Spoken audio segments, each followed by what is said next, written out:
Hey guys, welcome to Craftmas Day 8. Tonight we are actually going to be cooking venison burger from the deer that I harvested. And Eileen has got some special recipes up her sleeve. Of course she does. So we're going to bring you along. Basically, that's kind of what you're going to see in this video. So we're going to be cooking this video. The only thing I wanted to point out, or wanted to make sure we said, Dana gave a prayer when he harvested the deer the day that he shot it when we were hunting. But I just want to make sure that we are saying verbally that we are very thankful for the meat that we have in our freezer and for the life that we took. So that's important to me, especially when you're dealing with a situation where you took the shot, you brought the meat to the table. And beyond that point, let's get into cooking. All right. I'm hungry. I would hope so. Let's do it. Let's do it. Okay, so first thing I'll say is a lot of people, if you're not comfortable or familiar with cooking with venison, it's a very lean meat. As we mentioned in another video when we were talking about our meat and we were picking it up from the processor, we mentioned that we had pork fat incorporated into the ground venison, which helps with the fat content. It also helps it be more flavorful and helps the meat stick together. So other than that, it's pretty much the same as cooking ground beef. So we have 1 pound of ground venison. And then I have a couple things I'm going to do. There's a few different ways that you can cook venison.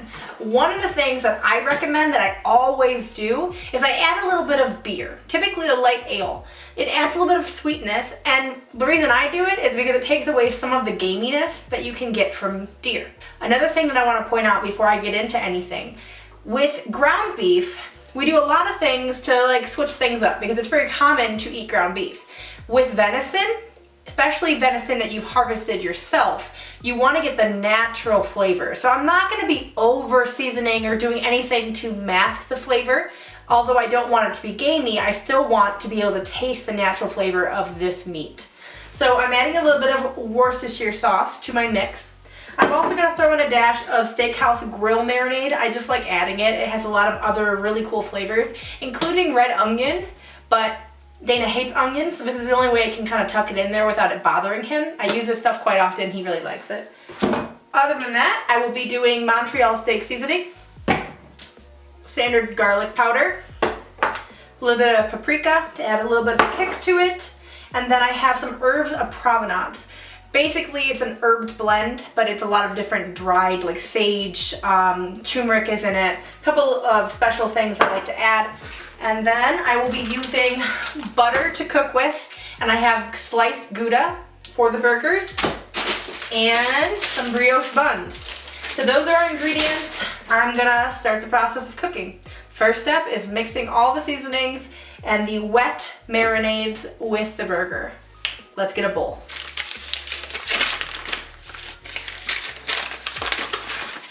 It's pretty crazy to think that this is a deer that my husband got. It's a weird feeling. He's never gotten a deer, and typically when we have venison, it's shared with us from my brother or my dad. So this is a really cool feeling. Okay, so we have our meat in there. I'm going to put a little bit of that marinade. This is not a necessary step. If you're following this recipe, you do not have to do this. But I do like to add either a smoky barbecue sauce to burger meat when I do this, or this steak rub. A little bit of Worcestershire sauce. It adds some sodium, which is necessary because there's not a lot of sodium in this meat. Something to think about that is different from ground beef that you get at the store in comparison to game that you've processed yourself. There's a lot of things that are added to ground beef, such as red dye 40 to make it look more fresh. They also add, sometimes they use a gum paste to keep the meat fluffed and stuck together, which is kind of gross. Think about it. And they add a lot of chemicals and preservatives that make it a little bit salty.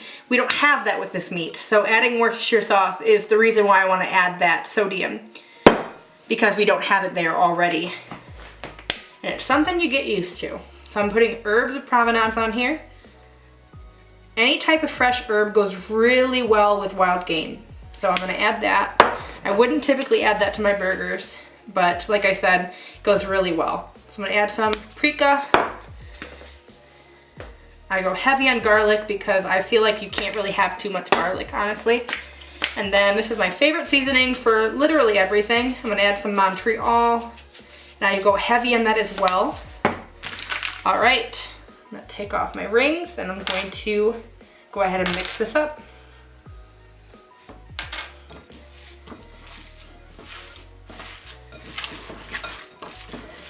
All right, we're good on that. I'm just gonna patty it up. So I have my pan heating up. I have a little bit of butter in there, and then I've added some liquid smoke. My favorite thing to add, especially to red meat, adds a really nice flavor, especially because we are not grilling outside today. I wouldn't say it's not grilling season because all year round is grilling season for us, but we are just cooking inside today. So I'm using my grill pan and I'm adding some liquid smoke. Pan is nice and hot, so I'm going to pop the burgers on. I want it to get a nice browning to it, and then I'm going to drop the temperature down very low to let it cook slowly while I bake the fries in the oven. Because we are having French fries to go along with it, keeping things traditional. Which I did not harvest. The French fries were not harvested by us.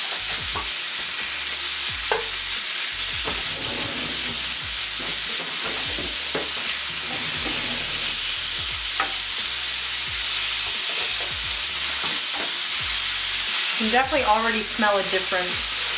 Can you? Yeah. Yeah. You smell a difference? Yep. I'm gonna add a little bit of beer to the pan.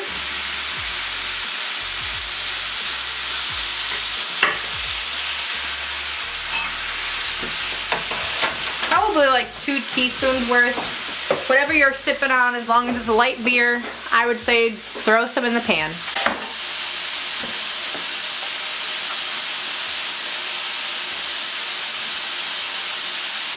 So we have the fries in the oven, and I have the venison burgers on the lowest setting on my stove that I can possibly go. I've done 1 flip. I'm probably gonna do 1 more flip, and then just let them kind of sit and chill. Yeah. Anything that you notice different other than the fact that it does smell different? It smells different. Not as much fat. Yeah. Which I actually was shocked because the texture of it while I was adding the seasonings made me believe that it had a lot of fat in it, but it probably has a little bit to do with the wet ingredients that I've added. Yep. But yeah, I'm pretty excited. It smells totally different, and they keep their shape really well, unlike burger meat. Yeah, it's very dense. Yeah. I like a very dense meat. Yeah. All right, we'll see you when we make our plates up.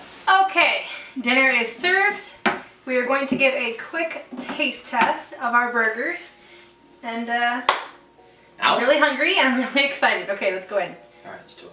And I have Gouda cheese on this for a reason. It's more of a smoky, nutty type of a cheese, and it's subtle. Other cheeses overpower the natural flavor of the meat, so I chose to go with Gouda. And Dana has black olives on his, and we both have chipotle sauce. All right, ready? Yep. Delicious. It's amazing. That's wonderful. It's amazing. That's really good. Mm. Flavors are perfect. Seasonings are great. Yeah. Not overpowering at all. The texture is really, really like buttery, and like it's just perfect. It's wonderful. Yep, perfect. Cheers. See you guys in the basement.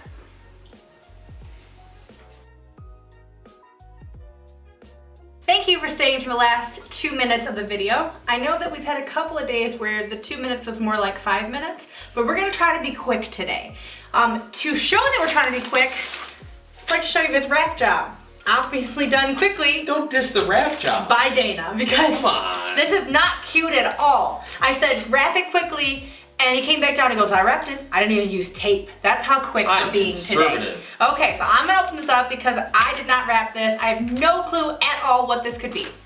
I don't either. I closed my eyes. Yeah, well, I told you to. Oh my god, I'm so excited you picked this one. Oh my god, okay. Oh my god. So this is Pigeon Hill. I love this brewery. The one that they make that is like actually pretty famous in Michigan is the OCP, which is Oatmeal Cream Pie Ale. They also make one that has coffee and donuts in it. It's I think called Super Trooper, but that may be Petoskey. I could be mixing that up, but I'm not sure. But okay, so this one is, it's Muskegon, Michigan, by the way. This is called Walter Gets Buzzed.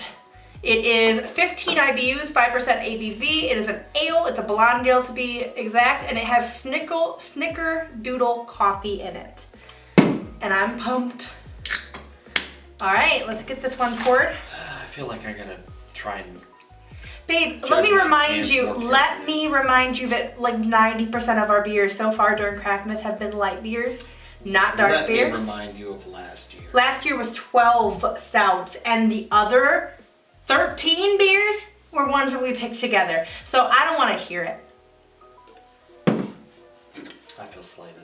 You're not slighted ever. Not really, because we bought them. Oh, well, I kind of like that. I mean, that's kind of slighted right there. That's slighted for sure. Hold on. What Please the hold. heck? Please hold. It's fine. Okay, let's get a nose. Oh my god. Ooh. That's strong coffee. I smell it's like burnt coffee. I smell bitter, just like yeast, almost like I don't know. Sour. That's weird. I did not expect that. It doesn't smell good. I'd like to retract my excitement from earlier. Yeah, it smells very bitter, almost burnt. I get a toasty scent from it as well. But I don't know if it's like toasty in the bread sense, like from the snickerdoodle, or if it's just like because it's so burnt, it smells toasty. Let's get in there. Oh, I love it. It's really good. It's really unique. It's okay. But it really does taste like a snickerdoodle. I was thinking Three Musketeers. Or it reminds me of something else, like some other type of cookie. It reminds me of a candy bar. I'm getting like coconut. Like Three Is coconut Musketeers, on? Coconut, yeah. Snickerdoodles? I don't know. I actually don't know if I've ever even had a snickerdoodle. I don't know what a snickerdoodle is. But it reminds me of those like, what are they called? They're from Girl Scouts. They're like the chocolate with the caramel and the coconut. I don't know. Whatever that is, that's what this tastes like. It's a good beer. It tastes like a candy bar. But they do a good job of like experimenting. Pigeon Hill does a really good job at that. So thank you for watching this video. We hope that you enjoyed seeing our venison burger recipe. We will definitely be including some more venison recipes throughout Craftmas and definitely moving forward. I'm going to try to do more cooking videos. Hashtag you're welcome to Traveler's Relish. She's always, they were always telling me that they want to see cooking videos, and we don't do them as often as we should. All right. Cheers. 2 minutes. Cheers. I could edit that to 2 minutes. Sure you can. Be quiet. You know, you're the reason why the other one was 6 minutes long. I don't want to hear it.